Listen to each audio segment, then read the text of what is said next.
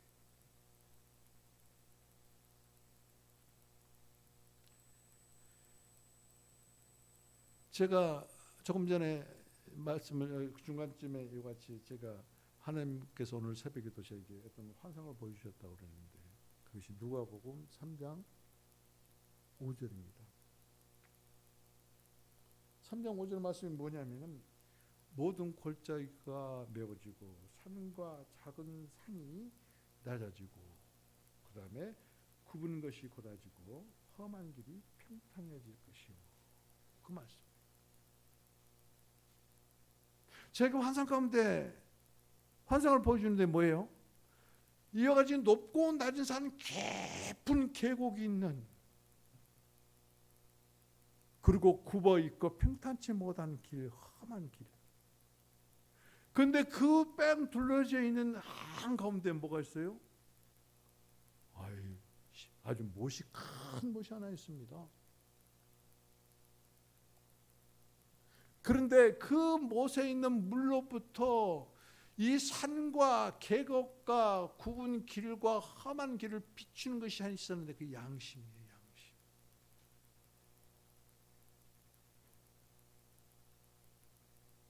그 양심이 곧 하나님의 생명의 하나님을 이 높고 낮은 산뿐만 아니라 계곡을 비추고 굽은 길, 그 다음에 험한 길에 비칠 때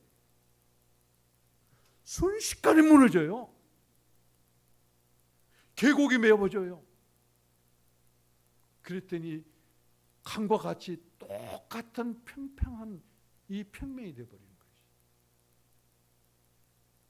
그때 그 호수의 물이 무너진 그곳에까지 흘러넘쳐서 하나가 된 것을 오늘 새벽에 환상으로 보여주셨어요. 여러분 한번 생각해 보세요. 우리의 생각은 이같이 크고 작은 산입니다. 우리의 감정의 고리라고 그러죠. 감정은 골짜기예요. 의지는 굳어버렸고 그래서 온 마음은 말이죠. 험한 거예요. 험한 상태에 있어요. 험한 길이에요. 그런데 이 마음 한중앙에 호수가 있어요. 생명의 호수. 생명나무가 있는 생명의 호수. 나와 여러분의 생각의 산이 무너지고 감정의 고름에 굽어있는 그런 의지가 그리고 완전히 험악한 마음이 평평하게 하나가 되어졌을 때 생명의 호수인 그 영이 여러분의 마음을 점령하기 시작합니다. 적시기 시작합니다. 그의 생각을 영에 둔 것이에요. 그런 사람만이 하나님 곧 예수 그리스도가 나의 생명의 길이요 진리요 생명이라는 이 놀라운 사실이 정말 실제로 다가오는 거예요. 이 일을 하기 위해서 하나님께서는 육신의 몸을 입고 이 땅 가운데 오셔서 십자가에 죽으시고 부활하시고 승천하시고 그리고 하나님께서 이제 높이 그 영을 높이시고 그래서 믿는 자들 안에 그 영으로 오셔서 우리 영과 하나가 되어지고 우리 영은 주님의 그 생명의 강물이 흘러 넘치기 시작합니다. 생각을 영에 두었을 때 이와 같은 생각의 크고 작은 그 산들이 다 무너지고 골짜기를 메우고 그리고 굽어 있던 그런 의지 그리고 험하게 했던 나의 마음 여러분의 마음이 생명수로 완전히 적셔지고 하나가 되어지는 이런 사람이 주님의 임재를 알아요. 이런 사람이 생명의 길이 무엇인지 알아요. 이런 사람이 동행의 맛을 알아요. 이런 사람에게 하나님의 그 은혜의 말씀이 어떻게 와서 역사하는 걸 알아요. 말씀을 준비하면서 지난주에도 제가 말씀드렸잖아요. 제가 여러분들에게 큰 부담을 가지고 있다는 것이. 생명나무와 생명의 길과 그리고 그 생명수, 그리고 오늘은 이 임재에 대해서 여러분 임재 안에 머무십시오. 제발 임재 안에 머물려고 생각만 하십시오. 생각날 때 기도하십시오. 그러면 그 영이 역사하실 것이. 주님께서는 당신 자신이 그래요. 나는 아버지께로부터 왔다. 그리고 나는 아버지로 말미암아 산다. 우리는 그분을 영접했어요. 아버지께로부터 와서 아버지의 임재 안에 사신 예수 그리스도를 나의 구주로 영접했어요. 그분이 우리 영 안에 생명의 강수로, 생명나무로. 그래서 우리의 생각을 그 영에 둘 때 그 험한 높고 교만하고 오만하고 차만한 산들이 무너짐으로 말미암아 깊이 감정에 고립해 있는 것들이 메워지고 굽은 것이 곧게 되고 험하게 했던 마음이 평탄한 마음. 침례 요한이 부르짖던 주의 오실 길을 예비하라. 여러분 그 길을 예비할 때 계시록에 보면 이렇게 말씀하고 있는 것을 알 수 있습니다. 구속 안에서 겉옷을 빠는 자는 복이 있다. 구속 안에서 여러분의 옷을 빠는 자, 흰 세마포 옷으로 깨끗하게 빠는 자, 생명나무에 이르는 권리를 얻고 그 권리를 가진 사람은 진주문을 통해서 성 안으로 들어가게 되고 성 안에서 어린 양과 신부가 초청을 합니다. 와라. 와서 값없이 다 마시라. 그날이 나와 여러분들에게 그대로 이루어지기를 주님의 이름으로 축복을 드립니다. 기도합시다. 하나님, 임재 안으로 이끄심을 감사합니다. 하나님 원합니다. 내 방식, 지식, 힘, 나의 어떤 열정의 활동이 아니라 생명의 길에서 주님과 동행하고 주님의 이상을 보이시고 그 영을 우리들에게 부어주심으로 그 이상을 따라 행하게 하시고 그 이상이 성취하심을 감사합니다.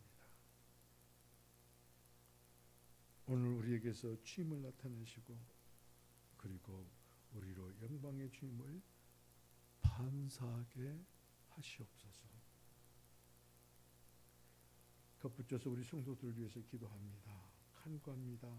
주님이여, 우리 성도들 모든 죄와 질병이 주님의 길에서 주님과 함께 동행할 때 깨끗게 하여 주옵소서.